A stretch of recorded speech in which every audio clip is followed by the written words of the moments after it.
Vous avez parlé de l'émotion du président Macron hier. Vous, qu'est-ce que vous avez ressenti en tant qu'homme à ce moment-là, quand il a prononcé ce discours, dans les mots qu'il a choisis? Vous savez, du point de vue affectif, je pense que je peux dire ceci. Nous avons fait un grand chemin. Les responsabilités sont lourdes. On ressent la peine, la douleur de ceux qui ont traversé ces périodes et les souffrances de ceux qui sont morts aussi. Donc on souffre de tout cela, mais vous savez, c'est la vie. La vie n'est jamais parfaite. C'est presque un modèle de développement qui aujourd'hui est cité en exemple, le Rwanda, sur le continent. Alors pourquoi votre pays n'accorde-t-il pas plus de place à l'opposition? Puisque ça, c'est un autre défi que vous pourriez relever. Est-ce que nous acceptons ces divergences de vues? Absolument. Mais pourquoi quelqu'un voudrait-il créer une opposition pour nous? En Europe, je ne pense pas que vous accepteriez, parce que je le vois souvent, les gens chez vous se plaignent, ils n'acceptent pas, ils disent ah non, il ne faut pas interférer dans nos politiques, nos affaires intérieures. Vous dites ça tout le temps, mais ça ne vous gêne pas d'aller interférer chez les autres.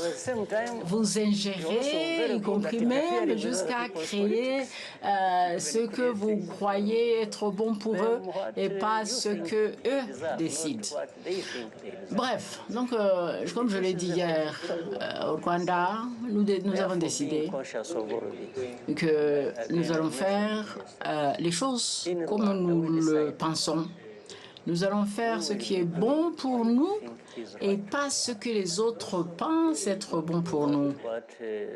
Jeudi, Emmanuel Macron a inauguré le centre culturel francophone du Rwanda. On a bien noté que ce n'est pas un centre franco-rwandais, mais francophone. Était-ce une volonté de votre part de marquer cette nuance? Nous sommes heureux, très heureux d'avoir un centre de la francophonie. Du point de vue des échanges culturels, c'est important. Et à d'autres points de vue aussi, par exemple, nous avons notre compatriote Mushikiwabo qui dirige la francophonie, l'Organisation internationale de la francophonie. Et donc, je pense que c'est logique, non?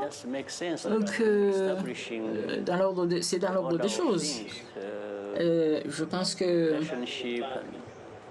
si on veut se reconnecter à certaines sources d'enrichissement, je pense que c'est une bonne chose. Et surtout, on est en train de réparer les relations diplomatiques qui étaient, comme vous le savez, interrompues. Cela va ensemble.